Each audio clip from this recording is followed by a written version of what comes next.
For this project, I decided to follow Rogue Rocket. Rogue Rocket is an independent news company formed by YouTube content creator Phil DeFranco. Sup, you beautiful bastard! DeFranco, one of YouTube's earliest creators, began with a news commentary show, The Phil DeFranco Show, otherwise known as the PDS, in 2007. The show became a staple part of the content made by the group called SourceFed in 2012, when it began to shift from entertainment news to world news during the 2012 elections. DeFranco began pursuing the idea of forming his own news network in 2015 after leaving SourceFed and trying to strike it out on his own following a lengthy legal battle with Discovery Digital Networks that acquired DeFranco Networks and SourceFed in 2013. Rogue Rocket was officially formed in 2017 and has slowly been launching its online persona, with its official website going live in April 2019. Prior to that, Rogue Rocket launched its Twitter, Instagram, and Facebook pages in 2017, along with its Patreon page called DeFranco Elite. This is the platform that has helped generate funds for Rogue Rocket to exist independently. The majority of the content Rogue Rocket puts out on social media is short videos covering a wide range of topics that may otherwise be ignored by the mainstream media, all of which lead back to the company website and will eventually appear on the YouTube channel, which is set to launch later in July.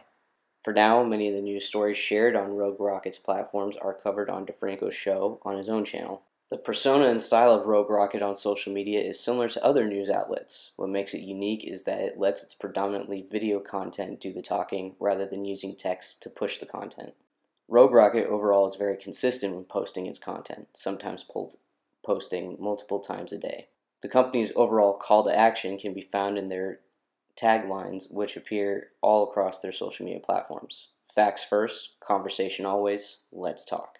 This derives from the way in which DeFranco leads his show, the PDS, in which he encourages conversation on the news covered rather than the typical talking head approach of most news outlets. As we always try to do, I want to pass the question off to you. What do you think about both administrations' policies towards Cuba? Do you think that we should be pressuring Cuba still, or no, we've seen what this does after many, many years? And really just any and all thoughts on this. Being born out of social media, the company has covered all the bases on where its content is watched and shared, and most importantly, where the conversation is taking place. The company plans on utilizing Snapchat and Reddit in the future as well. My only recommendation would be and would have been to roll out all the social media channels and the website at the same time rather than have these lengthy gaps of about 2 years.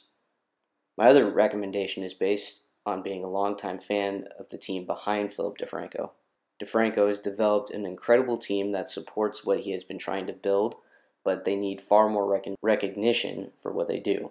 One of the early experiments for Rogue Rocket was having journalists working with DeFranco add their voices to the deep dive stories that they put together, allowing for an introduction to the full team and the work that goes into the success of the show.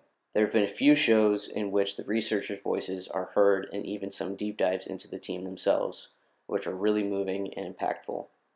I hope this continues to be a part of the content created by Rogue Rocket. In today's world, journalists are touted as hounds hunting for stories to ruin someone or something. The benefit of having an online presence is that it allows a journalist to show that they are human, which also means being allowed to have an opinion on what they cover. Tearing down this hound dog perspective and creating a more human one allows more people in and encourages more engagement with the content.